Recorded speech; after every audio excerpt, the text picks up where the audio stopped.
The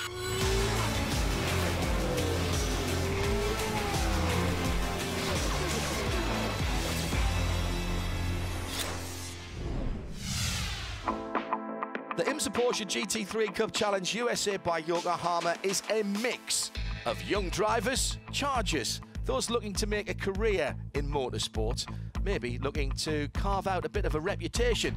Alongside them on the grid, drivers with a little more life experience, and those for whom motorsport is still very much a labour of love. The 2018 calendar has seen our competitors across the length and breadth of the North American continent. And for our finale, we're in Georgia at Road Atlanta. Almost time to fire up those glorious flat sixes and get this party started.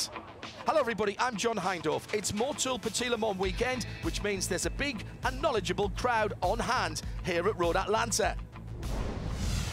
Just outside of Braselton, about an hour and a half north of downtown Atlanta, Road Atlanta is 2.5 miles of track that has just about every corner. Commitment required at turn 1, balance through the S's, and then hard on the brakes, downhill to turn 10.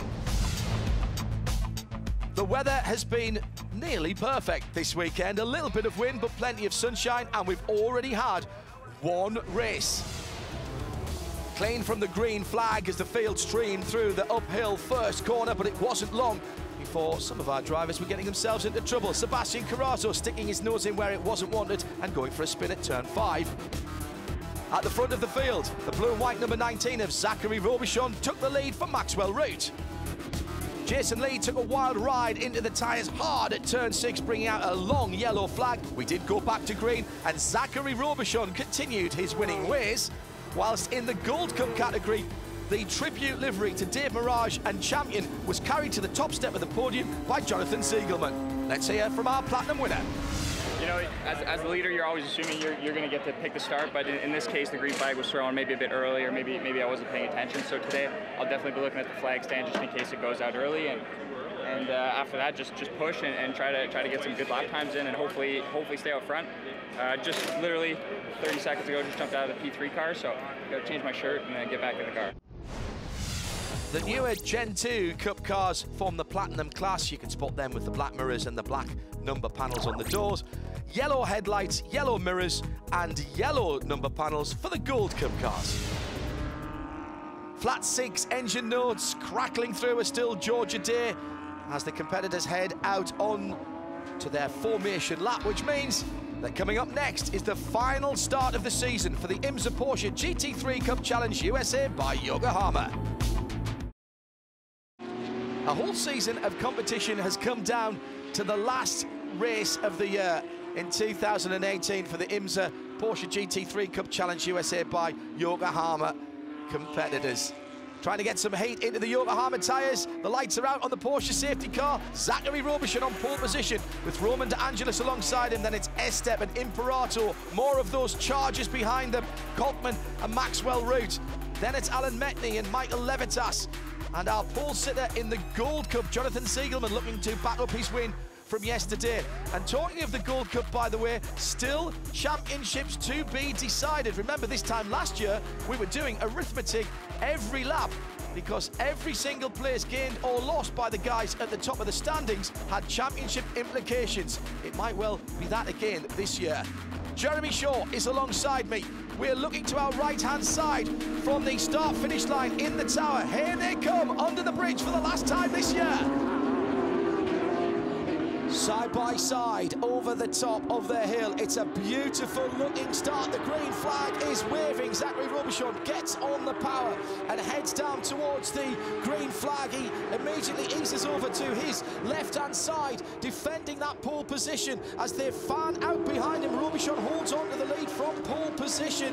We'll take you through the championship implications in just a moment. The Masters class still very much open for business as through goes Imperato on that number 7 car of Maxwell Root. So he's been shuffled back a little bit and already a problem. That's on the outside of turn 1, somewhere in that dust, and behind the barriers is an errant Porsche. It's Manella, yes, good spot. He started in 18th position ahead of Eduardo de Leon and Scott Wellham. And I'm not sure that car is coming back out of there without assistance, so we may have to neutralise this race. Oh, that's a shame, Jeremy. Yeah, it was a good start by Max Root again from the 4th position on the grid. He was briefly challenging for second. Yes, it was Max Root, isn't it? Going off at 7. He made a great start there, tried to go around the outside turn 1, briefly held second position, but Anthony Imperato had the inside line for the right-hander at turn 3, able to maintain that position in second place. Ahead of him, behind him now is Roman DeAndres as a 4-course caution comes out. The start stand wrapped up on a chilly morning here at Road Atlanta. It will take the drivers a little more time to get their Yokohama tyres up to correct temperature and pressure, and maybe that is what caught out Michael Manella, who's in the gravel and in fact in the tyre wall at turn 1. What this does allow us to do, Jeremy, is bring everyone up to date with how the championships were standing coming in, because 2 of the 3 drivers' championships pretty much sorted out as we came in here. That's exactly right. Trenton Estep for the overall championship for JDX Racing. He holds an insurmountable 27-point lead. All he had to do today is start the race, which he did from the 5th position in car number 3. He's got a handy lead then over Roman DeAndres, who's pretty sure of second place. He's about 20-odd points ahead of David Coltman in 3rd. Behind him in 4th position is Maxwell Root in car number 7, who has now slipped back to 7th place after challenging for second place on the first corner. In the Masters category, Charlie Luck came into the weekend with a 6-point lead, but a dramatic day yesterday, 2 spins, and then another off into the gravel cost him dearly. And what was a 6-point edge over Alan Metney is now a 5-point edge. 6-point edge is now a 6-point deficit coming in today. So it's Alan Metney who leads on 443 to the 437 of Charlie Luck. And then so the 2 cars to look out for there, Jeremy, the 99 of Metney and the 45 of Charlie Luck. Yeah, who started 3rd in this race in the Masters class. And he stays in 3rd behind the safety car at the moment. As far as the gold category is concerned, with a few extra entries this weekend. It has. It's the biggest field of the year for the Gold Cup class. Great to see. Victor Gomez, having started from the back of the field yesterday, worked his way up into a podium position. That clinches the championship for the Puerto Rican. Victor Gomez, a 4th in car number 25 for NGT Motorsports. Now, early in the piece, 4th position, Maxwell Root just getting a little wide at turn 7, and that's how he's dropped down through the field. That is a really tough corner. It's important because it dictates how much pace you take onto the back straight, and therefore one of the fastest parts of the circuit, one of the longest straights. But the corner and the tarmac doesn't help you from the apex, from the centre of the corner outwards. The camber is against you. It moves away from the centre of the corner, and if you just are a little bit greedy, because it's a corner that sucks you in every time you go around there, you think, I could have gone around there faster, I could have been faster down that straight, maybe I could have overtaken the guy in front of me, until you find the Georgia Clay, which is very, very unforgiving, as has just been discovered by Maxwell Root, who lost a couple of places there and sits now behind David Coltman, the man in the 71 grey car from Park Place. And I lied. Number 42, Bill Smith, they were able to get that car repaired again. So hats off to that top racing team. They got the Kung Fu Saloon car number 42 back out into the race after an incident yesterday. That's the Tangerine Dream car. Yes, it is. And he's actually made up a few positions on that opening lap as well. Good job.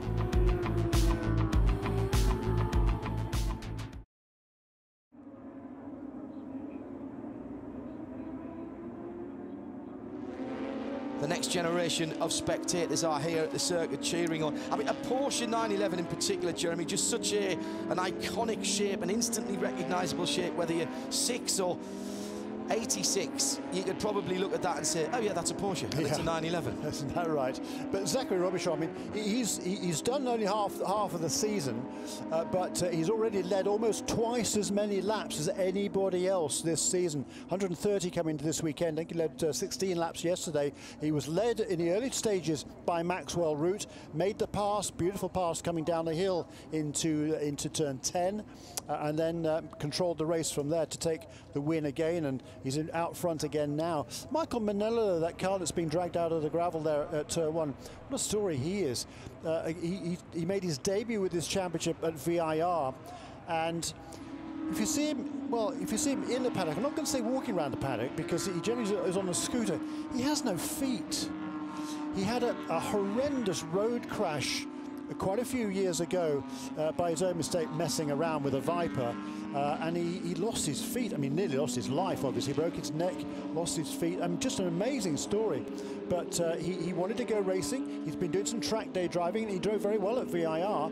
And unfortunately, he's got himself buried in the tyres here at Road Atlantis. It's a really difficult racetrack, particularly on cold tyres at the beginning of his stint. But a remarkable story of persistence and resilience is Michael Manella. That is the car, I believe that's the car actually, that was used by Jake Edson last year. That's what he told me at VIR, even though the #1 car, Roman DeAndres, carries the same colours and livery as Jake Edson used last year. But that's what Michael told me. But anyhow, he's out of this race, but he's certainly planning to be back for what he hopes is a full season in 2019, and we certainly hope that's the case for that little MCR team based in Florida.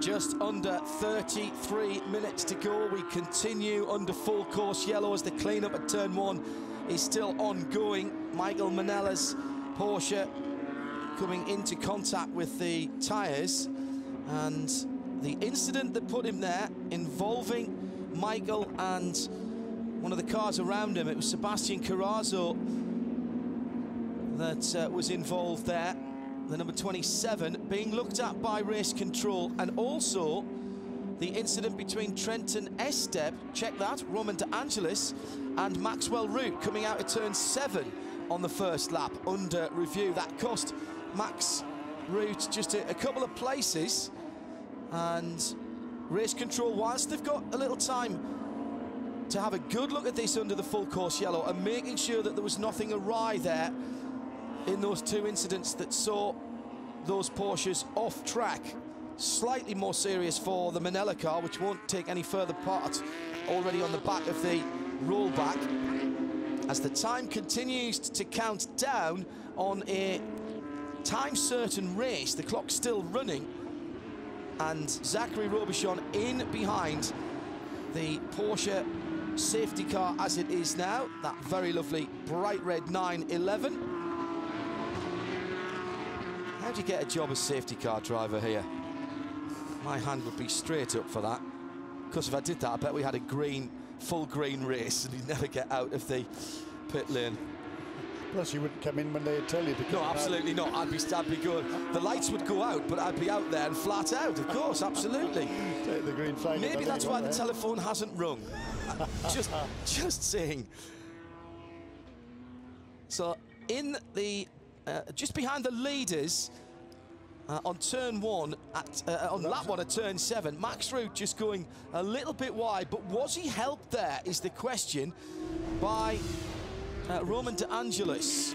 Yeah, hard to say. The angle we just saw there was hard to determine because there were cars already coming out of the corner, so we didn't see what happened. Correct. On the entrance to the corner. That would have been the critical part of that video. We need to do a little bit of forensic investigation at the back of Maxwell Root's car and the front of the number 1. Or even the side of the number 7 car, because if there was side-by-side contact that pushed the number 7 car wide at the exit of the right-hand, there certainly doesn't seem any appreciable damage on the what would be the right-hand side of car number 7. And the number 1 is Roman De Angelis, who's a couple of places further up, which is the white and green Porsche, now sitting in 3rd position. Is there damage on the front of that car? Where it normally goes first, if there's been a bit of front to rear damage, it's right around where the tow hook is, on the just to the right of centre, under about the E of Kelly Moss on that white car. If there's been a little bit of a dunch or a nudge there, that's the part of the front valance that tends to split. Couldn't see anything there. That doesn't mean there wasn't contact, of course. These guys are so, Jeremy, on the ragged edge of adhesion.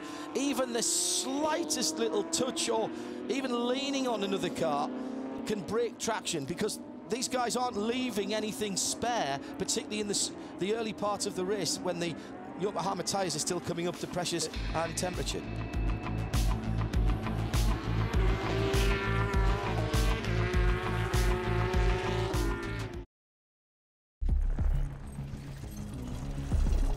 I am the trusty co-pilot.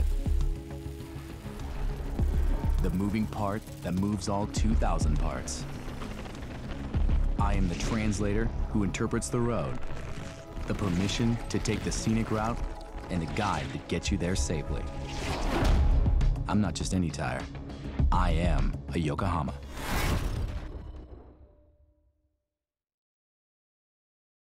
The all-new IMSA app, whether at home or trackside. Get behind the scenes with team and driver access all the time. It's the ultimate in fan experience. Choose your favorite manufacturer and strap in for the ride. With live scoring data, radio commentary, and session results in real time, it's just like you're there in Winner's Circle. The all-new IMSA app. Download it today.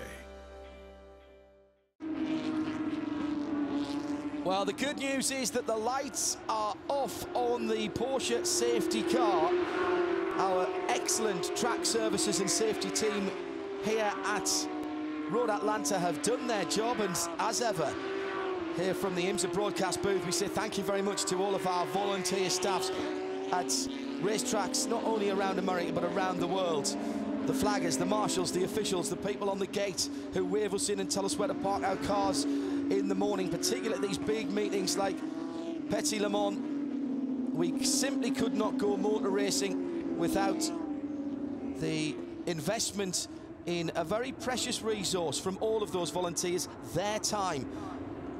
Doff of the cap to all who have made this race weekend possible. Stand by to go racing. Zachary Robichon has control of the field, and as he comes out of the 10A, 10B complex, he's on the power. The flat six roars, diving down the hill through the final corner. The green flag is in the air, and we're back racing with just under 28 minutes to go.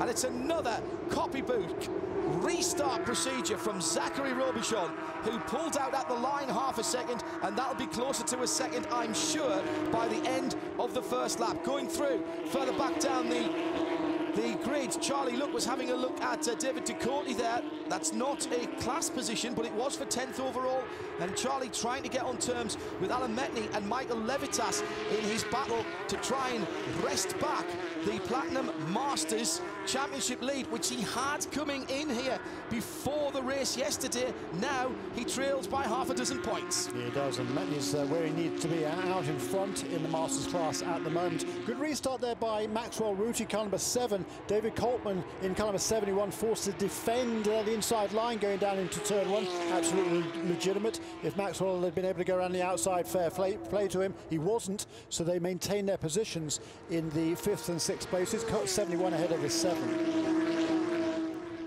Down the back straight, the unmistakable wheel of the flat six, cracking the relatively early morning air here at Road Atlanta. Just over 2.5 miles around this track, and barely a place to take a breath and look at the instruments. Maybe a little bit on the back straight if you're not being challenged, but you've got to be so careful. Number one, it's not absolutely straight. Number two, these cars do punch a big hole in the air, and that allows a little bit of slipstreaming, drafting here, and that's exactly what's going on down the front straight as Max Root is having a look at David Coltman. The dark grey car crests the brow behind the Hertz number 3, and right in behind that, the red car with the white car with the red front and the blue stripes down the side. That is a positional pass trying to be made by Max Root, who's been as high as 4th position after a good start in the race, but has dropped back to 6th after a little moment on the red Georgia clay on the exit of turn 7 on the first lap. Then a gap back to that beautiful livery on the 72. That's a throwback livery and is in honour of Dave Mirage of Champion Racing. That's the Champion Racing colours. I well remember those colours racing in the early years of the American Le Mans series in the late 1990s. And in fact, that livery was raced by Bill Adam and his teammates to, I believe, a victory at Sebring. And the thing that was missing from the side of that car until just a couple of days ago, with Bill Adam, a formidable race car driver and one of my very favourite broadcast colleagues, next to Jeremy, of course. Well, Bill is a massive Oakland Raiders fan, soon to be Las Vegas Raiders, and they didn't have the Raiders sticker on the side rear window. That was put right when Shea Adam, Bill's daughter, was given a couple of stickers, especially from Bill, to go on that car, and the team lapped that up. So if you get a good look at the side of that number 72 car, you'll see on the rear quarter windows the distinctive silver and black of the Raiders. Lovely tribute to Dave Mirage, who died tragically in an accident earlier this year. What a stalwart of sports car racing in the US. And Alan Ziegelman in that Gold Cup class, leading car number 72. He got past Alan Metney at the restart, but as we saw while you were describing that fabulous look on that number 72 car, Alan Metney made the pass again for position coming back down the hill. That is for 7th position overall, and that gives Alan Metney once again a little bit of a breathing room over Michael Levitas in car number 36. Charlie Luck is the man trying to get on terms, and he's having to battle. He's got by David Ducote, so it's Mike Levitas that he is now sitting in behind. And well, that's Kurt Fazekas, that's the 52 car. Okay, that's the 52 car, so my apologies. That's Victor Gomez a little bit further back down the field, in behind Kurt Fazekas, and that is for 3rd position in GT3 Gold. My apologies. Looking at the wrong part of the screen there. I'm so excited about this great racing. And that is an important pass to put our champion-elect in that blue, mostly blue car, on the podium on the final race of the season.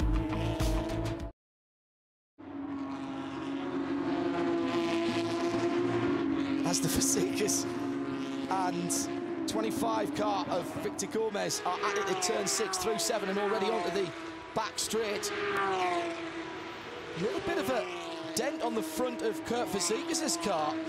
That came about at the start yesterday when there was a bit of bumping and boring coming down to the start. It's not quite as aerodynamic as it might be, a little more bluff, shall we say, as Victor Gomez comes all the way to the left-hand side down the hill. I tell you what, Kurt Fazekas, last of the late breakers there, didn't alter his line, didn't feel the need to defend into the left-hander at the bottom of the hill. He just basically left the door open and said to Victor Gomez, all right, sir, if you think you're better than me on the middle pedal, you try it. And he wasn't. Slightly compromised on your braking when you come down the inside. You almost need to be right alongside as you're just coming over the brow. It's a little bit bumpier on the left-hand side of the track there, and of course you're making the corner, that first left-hander into the chicane at the bottom of the hill, you're making that left-hander a little tighter, so you can't take as much speed to the centre part, the apex of the corner. It looks like it's an easy pass. Trust me, in this form of racing, and Jeremy Shaw will attest to this, no form of racing is there an easy pass, and when all the cars are identical, it makes it even more difficult. He does there, and Kurt Fazekas just defending that line a little bit into turn 6. Is that going to give Gomez an opportunity to get a better run through and then the braking for 7? No, it's not, so he tucks in behind him once again. And look behind them, the Kelly Moss racing car of Scott Wellham with the Welsh Dragon on the front end of that car. Very distinctive colour scheme there. Some fantastic liveries in the IMSA Porsche GT3 Cup Challenge USA by Yokohama. Not quite close enough to pick up the toe, but ahead. Here comes Gomez again, and he did get alongside almost at the brow of the hill. And as I predicted, if you can do that, you can force your way down the inside. And that's exactly what Victor Gomez did. That is a pass for position on the timing screen, and up to 3rd for Victor Gomez in the GT3 Gold Cup for the 991 Gen 1 cars, the earlier versions of these Cup machines. Zachary Robichon is in the Gen 2 car. A few detail changes on the outside, a little bit of different aero, more power from the flat 6 engine, a different interior too, including the hatch above the driver, just in case the emergency crews need to get access to them. That's come straight from the IMSA WeatherTech cars, the GT Le Mans cars that race at the Rolex 24 at Sebring throughout the rest of the IMSA season. Right, the headlights have gone on now, and they're flashing from Roman De Angelis, worth all of 15 to 20 more horsepower, apparently. That all the drivers will tell you that. And the man that he's trying to get the attention of to try and make a mistake is second place Anthony Imperato. But the guy who sees that in his mirrors thinking, he's sapping power off his car by flashing his lights at me. Not as bad as it used to be, Jeremy, with LED lights, I think, in the quest for lightness. The Imperato car then goes across the line, and here comes Roman De Angelis. In the Masters category, Metni and Levitas are in 7th and 8th position overall. And there's 2 seconds between them. Yes. Charlie Look, the man who's got to make the move, and it's Jonathan Siegelman that he's got to catch first in the leading Gold Cup car. Now, in theory, Charlie Look in the 45 has got a quicker car, but Jonathan's been driving so well this weekend in that champion livery car that I'm not sure it's going to be that easy to A, get up to him, and B, have any chance of getting around him. No, and Alan Metni, gosh, he looks so assured in the lead now. He's edged away. You know you've cursed him now, don't you? Well, yeah, I've done that before this season, unfortunately. But I tell you what, it was a great drive yesterday. I mean, he was under intense pressure all the way through the race yesterday. First of all, from Siegelman, whom he let pass and edge away, and then just concentrate on keeping Michael Levitas behind him, which he did masterfully.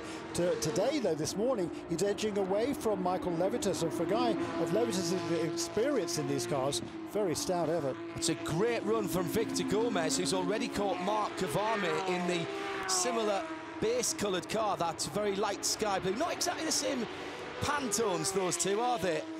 The 43 holding, at the moment, 13th position overall, 11th in Platinum, and 4th in Platinum Masters, Mark Kavame, and Victor Gomez 3rd in the gold category, and he wants by.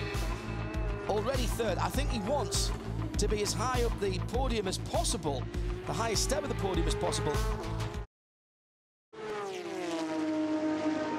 Down towards the late teens overall, and that one's not over yet, but good to see Bill Smith back after a very big incident earlier on in the weekend that meant he couldn't actually take the start of the first race here at Road Atlanta.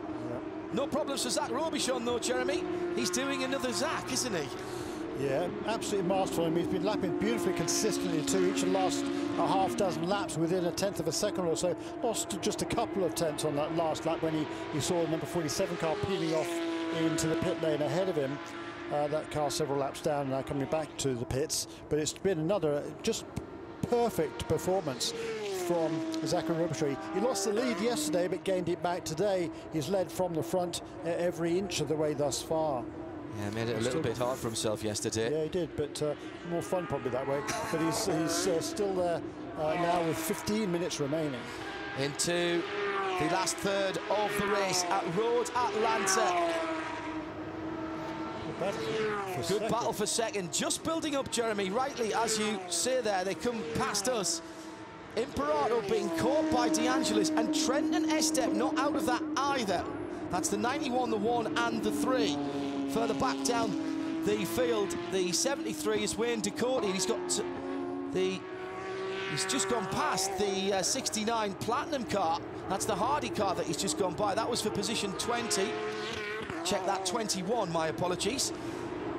But the real battle right now is at the business end of the field, where Anthony Imperato in the 91 has just gone round turn number 5, now heading over the brow, down into the exceedingly quick right-hander at turn 6. There's a little bit of banking there.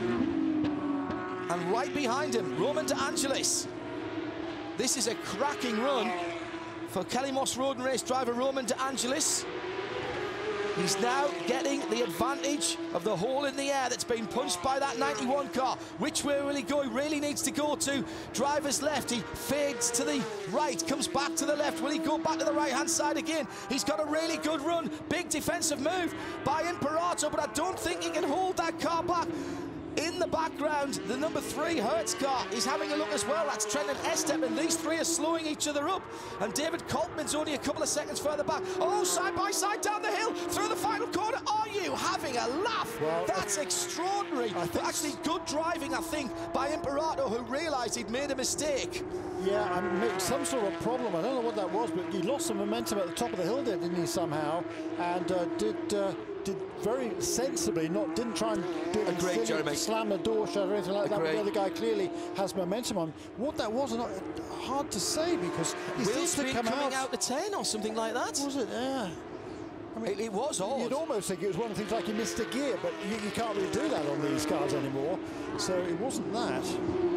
Paddle shift, gearboxes, of course, development of the Porsche PDK, the double clutch mechanism that debuted in race cars many years ago in endurance racing, and Porsche have been one of the real technological innovators as far as race cars and their street cars, and the technology still going backwards and forwards. Their all-electric Taycan coming out shortly for Porsche. An electric Porsche? Yeah, it can't be a Porsche though, can it? Trust me, it will be. Their hybrid technology lifted straight from the Le Mans winning 919 hybrid, and put together with some of their V8 engines can give almost 700 horsepower and over 30 miles to the US gallon. So what happened then? Down at the bottom of the hill, the first little go was by Roman De Angelis, and that put Imperato offline a little bit. As Jeremy said, he sort of comes out of the... Did he just not turn in at the right time? Comes out the chicane okay. The opportunist manoeuvre certainly taken by Trenton Estep there, who did a cracking job and thought, if I can get right on the tail here of Roman, I'm through.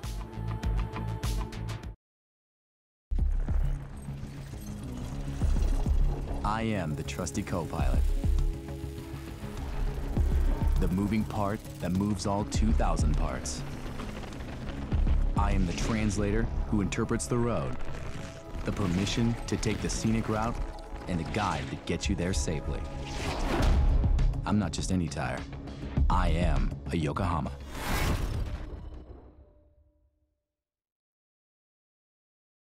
The all-new IMSA app, whether at home or trackside. Get behind the scenes with team and driver access all the time. It's the ultimate in fan experience. Choose your favorite manufacturer and strap in for the ride. With live scoring data, radio commentary, and session results in real time, it's just like you're there in Winner's Circle. The all-new IMSA app. Download it today. Second place car of Roman De Angelis. They're on that long sweeping back straight now, over the first brow, now to the second. Imperato not able to stay with them in the moment, and now it's De Angelis who will have to defend, and does so, goes to the middle of the road, trying to make Estep go around the long way. That's a very, very difficult thing to do, but can he get back on the racing line? And here comes Imperato. He sees the two in front scrapping. They're slowing each other down. They're not on the ideal racing line. Maybe he can take advantage. He gets a very good run. The third of those three cars battling for third position out of the final corner. Not quite close enough to Estep. Behind them, it is David Kolkman who's picking his way through traffic past the Tom Kerr car, and he now can see this battle, and that's a podium position ahead of David Kolkman. If he can get on the tail of these guys in that Park Place Porsche, the 71 car, he could be on the last podium of the season. Big lock up there, I think, for turn 3 there for the #1 car of Roman De Angelis, but Trenton Estep not quite able to take advantage of that. Estep, of course, the championship's locked up now, so he can just go for it. He'll certainly be, at the very least, want to be on the podium, which he is right now, but he'd love to get second place as well and beat his long-time rival Trenton Estep, and Roman De Angelis, I should say, because those two, they're both teenagers. They've raced against each other in Porsches for the last 2 years. Last year, De Angelis was in the Gold Cup category, so they weren't really racing against each other head-to-head, but this year they are both in the Platinum class. Before that, they raced together in F1600 north of the border in Canada. As this battle goes on, as we're under 10 minutes to go here at Road Atlanta. Meanwhile, in another part of Georgia, Zachary Robichon is nearly 8 seconds further round the Road Atlanta circuit. And he's looking to make it 18 confirmed wins for the year as the battle continues for second place. Under 10 minutes to go in the Porsche GT3 Cup Challenge USA by Yokohama 2018 season.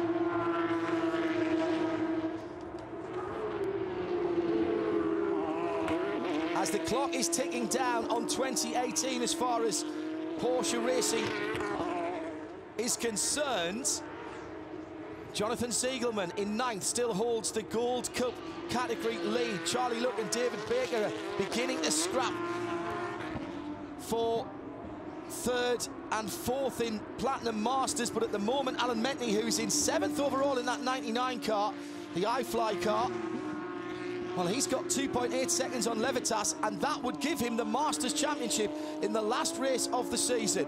David Ducote 2nd in the multi-coloured number 6 car in the GT3 Gold Cup. He's made a bit of a habit, Jeremy, of coming out here at Road Atlanta and picking his races where he knows he's good. He got it among the championship contenders last year. He's doing it again this year. Yeah, I mean, the car, he drives as well as it looks. So it's a great-looking car with those multicoloured streaks. Not even stripes, just streaks on the car. Looks fabulous. And David driving it really well. His first race of the season is this weekend, and looking to come away with a couple of podiums in the Gold Cup category. It's been a fabulous season. The sights and the sounds, particularly the sounds of the flat sixes. Zachary Robichon stamps his authority on this second half of the IMSA Porsche GT3 Cup Challenge USA by Yokohama. He decimated the opposition north of the border in taking 11 of 12 races, and the championship at a canter, coming in partway through this year to more speed, and has done exactly the same to a quality field of platinum cars in this new Gen 2 car. Charlie Luck still fighting his way through, but in the Gold Cup category, as far as the season is concerned, Victor Gomez now on the podium in that blue and bright red number 25. Gold Cup category leader, champion-elect. Not sure he's going to be able to catch David Ducote. He's got past Mark Kavame a couple of laps ago, and round has gone Kurt Fasikis. Kurt Fasikis is in the gravel now with 6 minutes 30 left. This could throw a real spanner in the works for everyone. Can he get the car out? Oh, great driving by Fasikis, not spinning the back wheels. Just a little bit of wheel spin from the Yokohamas as he gets back onto the track. That actually was really good driving at turn 5, to have spun around there and not to have dug that car in. Well, he maybe had the luck of the dice there as he hit the curb on the way into turn 5. There's a nasty bump there. You really should be all the way to the left-hand side, running, excuse me, all the way to the right-hand side, running up the right-hand curb to where the curb straightens and then turns in. If you do that, you miss the bump. If you come from the middle of the road, the bump likely to unsettle the car, which is exactly what happened there. He took too much curb on the inside too early. The leader's gone by him. He's gone a lap down now, but Fasikis lives to race the last 5.5 minutes of the season, so far at least. And everyone breathes a sigh of relief, not least, I'm sure, Zachary Robichon.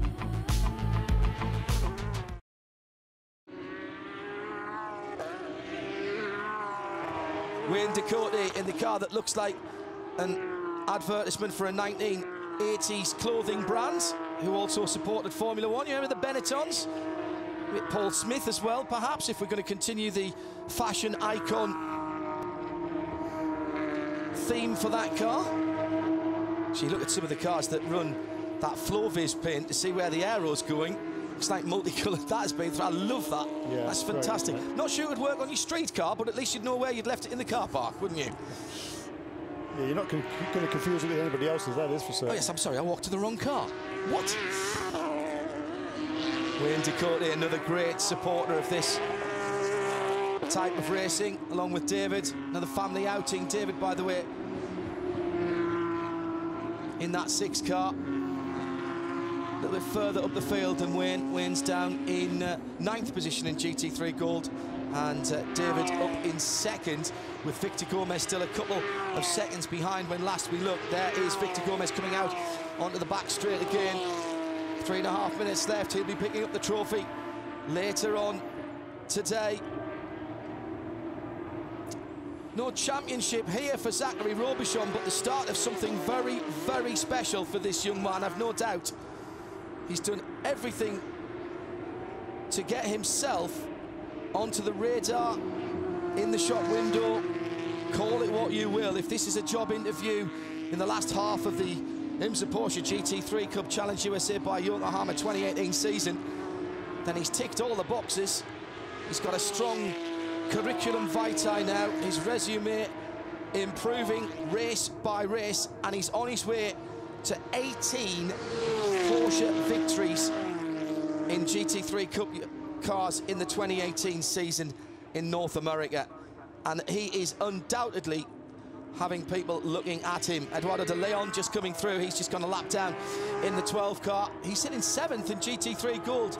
That's the pace of Zachary Robichon, by the way, lapping through the field.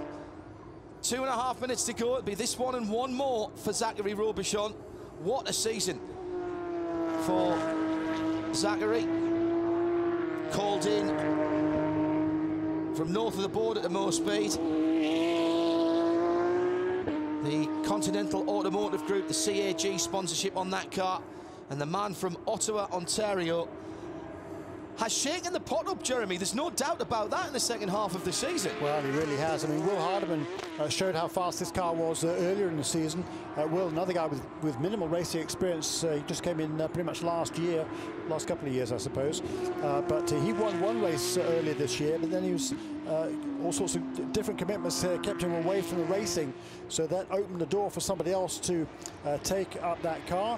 And that's what Zachary Robichon has done. He answered the call in absolutely sensational style.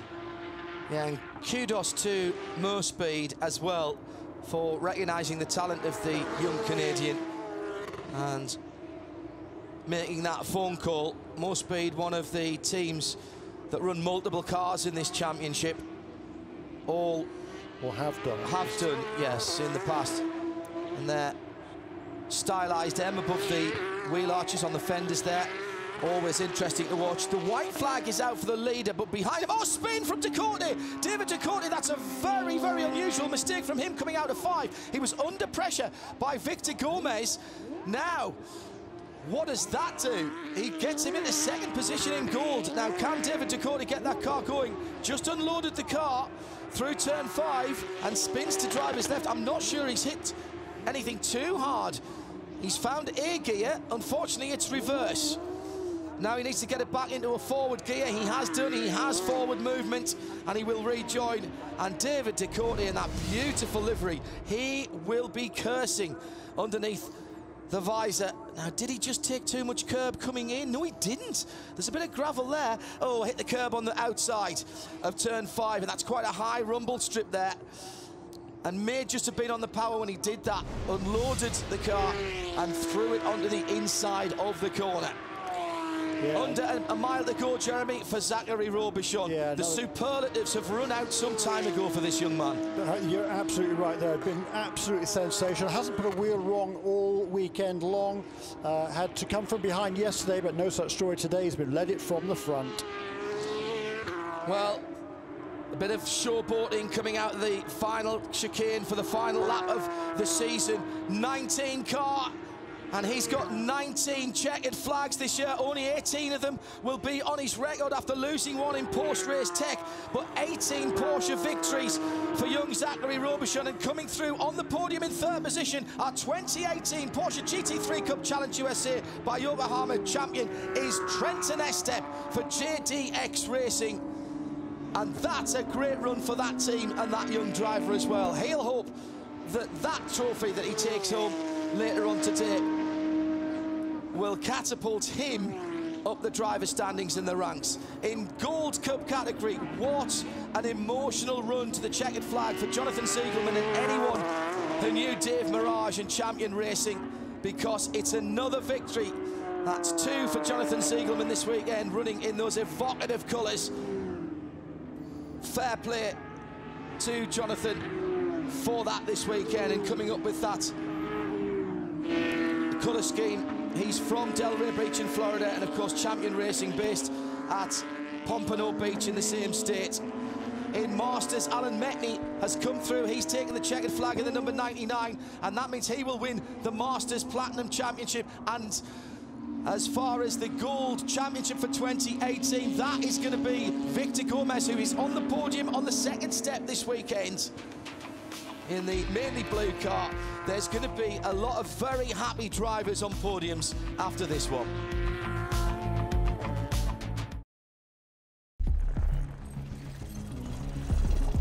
I am the trusty co-pilot. The moving part that moves all 2,000 parts. I am the translator who interprets the road, the permission to take the scenic route, and the guide that gets you there safely. I'm not just any tire. I am a Yokohama.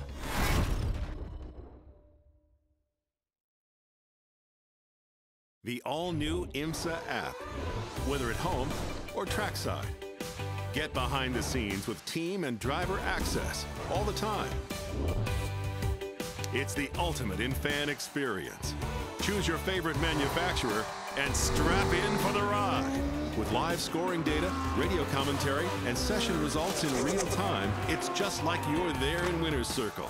The all-new IMSA app. Download it today. Well, that's a great race to end what's been a highly competitive and entertaining season of motor racing for the IMSA Porsche GT3 Cup Challenge USA by Yokohama in 2018. Zachary Robichon's had an extraordinary year and stands atop the podium again, joined by Roman De Angelis and our series champion for Platinum, Trenton Estep. Jonathan Siegelman makes it a double here at Road Atlanta in gold. Our series champion there, Victor Gomez, and Rob Ferriol also on the podium. We'll hear from Jonathan Siegelman in a moment, but let's get down into the pit lane, and Zachary Robichon is ready to talk to us. Yeah, it was a fantastic race. You know, right from the beginning, you know, just directly coming out of the P3 car, I knew the best way to just get my head in the right mode was just to push from the start, and we were able to just, you know, be clean. And a couple of mistakes on the way. Not gonna say it was faultless, but the car was really good. We improved the car every session this weekend. You know, so the more speed guys listened, and we came home with a, you know, fantastic weekend once again. It was pretty crazy in the start. I knew that it was the last race of the season. Everybody was going to go for it. It was, you know, win it or lose it, and I tried to stay as clean as possible and out of the mess. There was a little bit of an incident down in 10, and then I saw, I don't know who it was that went off in turn 1, but I'm glad that we had some green flag racing after that. You know, just stayed consistent with the car, tried to manage the tires as best as I could, and I'll go home win. The end of season accolades in gold, well, they all belong to Victor Gomez. Fully 57 ahead of Rob Ferriol in second. Kurt Fazekas a distant third, with everyone else from Bill Smith down merely bit part players. But they've all had some fun this year. In Platinum, Trenton Estep by 25 from Roman De Angelis, David Kolkman in third position. Let's hear from our series champions. You know, I wish I had the words to describe the feeling I feel right now. Me, my team, my family, we worked so hard to be here. For it to pay off just means the world. I mean, like I said, we worked so hard all throughout the season to stay clean, finish at the top, score good points, and it paid off at the end of the year. I couldn't be happier. No, it feels amazing. It's something really special for me, especially for my family, for Puerto Rico, who has been supporting me since day one. I know I won the last race, and I won it for me, but I won this race for NGT because we're also battling for the team championship, and I know I had to get some good points to get up there, and I think we also clinched it. So to get the driver championship and to get the team championship is something special. I couldn't be happier. Today I poured my heart out. I know I had to pass the Cody because last season I couldn't pass him, and I got second by 2 points, so I know this was a little bit of payback for him. So good racing, couldn't be happier. 2018 is the 70th anniversary of the first Porsche rolling out onto the street and into competition. The teams and drivers of the IMSA Porsche GT3 Cup Challenge USA by Yokohama have done the brand proud. I'm John Hindhaugh. Jeremy Shaw has been alongside me for all of the season's action. We've had entertainment and excitement aplenty, all brought to you by the hard work of our production team here at the track and back at base. And of course, we couldn't go motor racing without the dedication of our volunteer marshals and officials. If you can't get to your local track and see racing live, make sure you join us for more of the same in 2019. This copyrighted telecast may not be reproduced, retransmitted, or used in any form without the authorized written consent of the International Motorsports Association. We would like to thank all of our loyal fans for your continued support, and we hope you enjoyed today's broadcast.